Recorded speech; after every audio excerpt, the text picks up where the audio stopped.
Hello everyone and welcome back to Peripheral Arts. This is Crystal Potoff and I'm continuing my series on the Rhea egg and the Swan egg. So I had put them in a chemicals last time, and this was the Rhea egg that I took the varnish off of it using kind of a stripper that I did outside.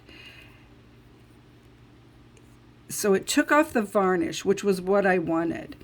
And my original thought was, okay, you can still see some of the design, although, obviously it's very faded.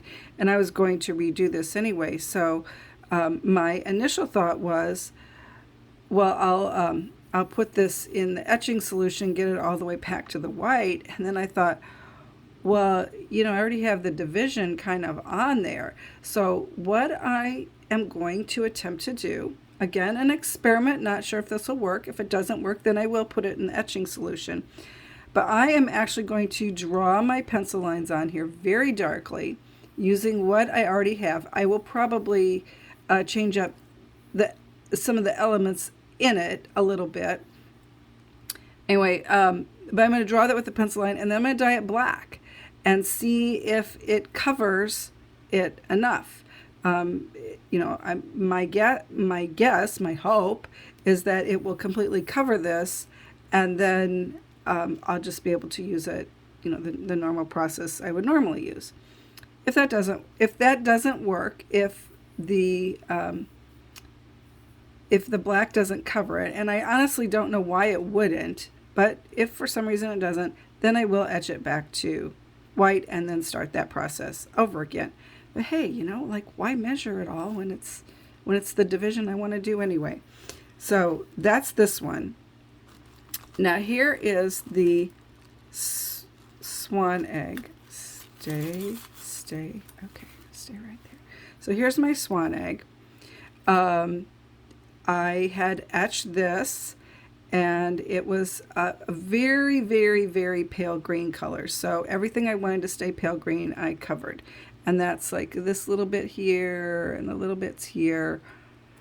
And then I put the egg into light green, and I filled in these areas. And yeah, I forgot to take pictures of it before I did that or videotape it, but I was just filling in stuff.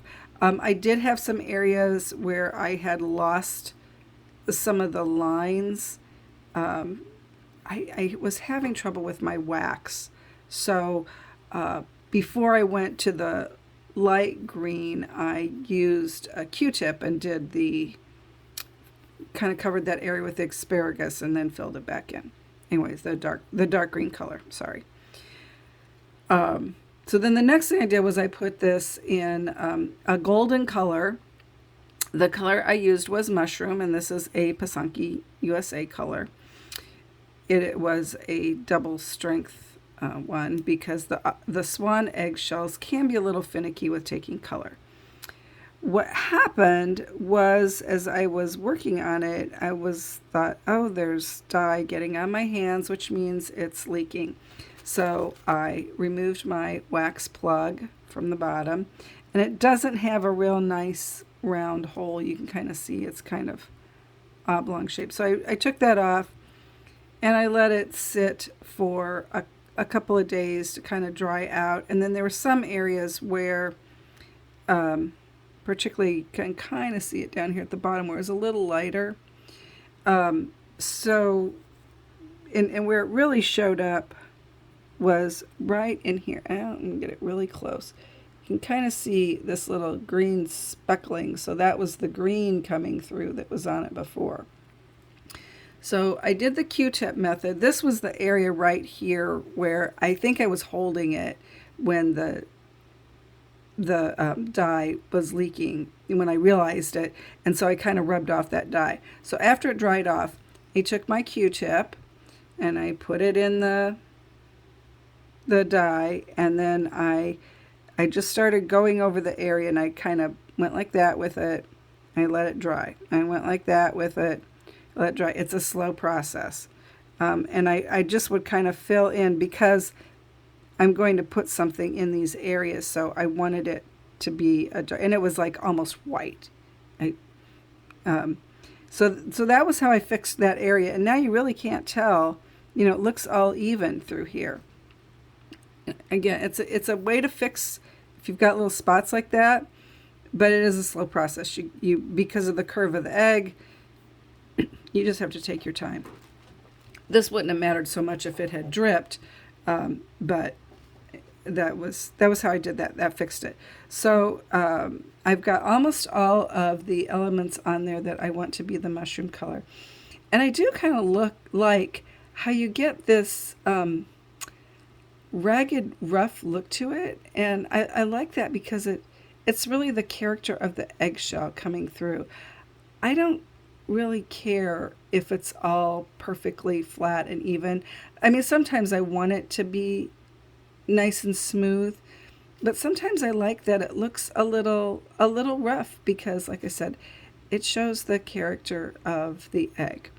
So what I'm putting in here is a little bit of netting that I started, and I have to find where I started. Oh, there it is, right there. So I'm just going to demonstrate doing that. I am using an extra fine Kiska. So how I do this, I use the shape of this to kind of guide me. So it's going to go up, make a little triangle line up, and then I make it down. See there? And then I follow this line with 2 more lines.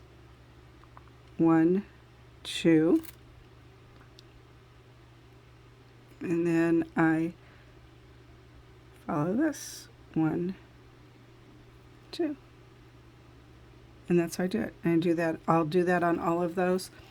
The next step with this one is because I'm going to use pink, and if I put pink over this color, I'm not going to get pink.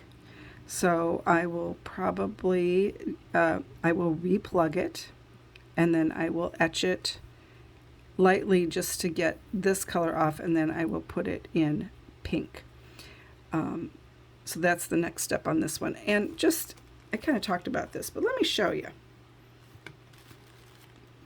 Okay, so if you pretend this is white, you know, or the way this one looked, if you want to dye your egg a dark color to start with the dark lines, you have to draw dark pencil lines. They will show up through the dye. They'll be kind of shiny. They're not, I mean, you have to look to see them, but you will see them. So what I would do is, let me show you how dark I draw. I would draw that dark.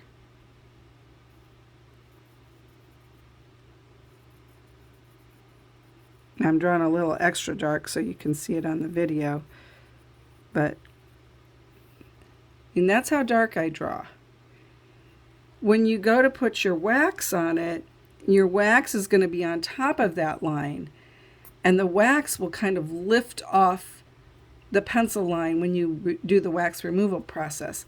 If you have these dark lines where you don't put wax, that's okay, because usually when you're doing the dark lines, after you get the wax on all of your dark lines, your next step is either to wash the egg off or to etch the egg back to the white, and that will get rid of your excess pencil lines. So it's okay to draw really dark if you are going to be doing a dark color and etching. And yes, I know these lines aren't real straight, but that's okay.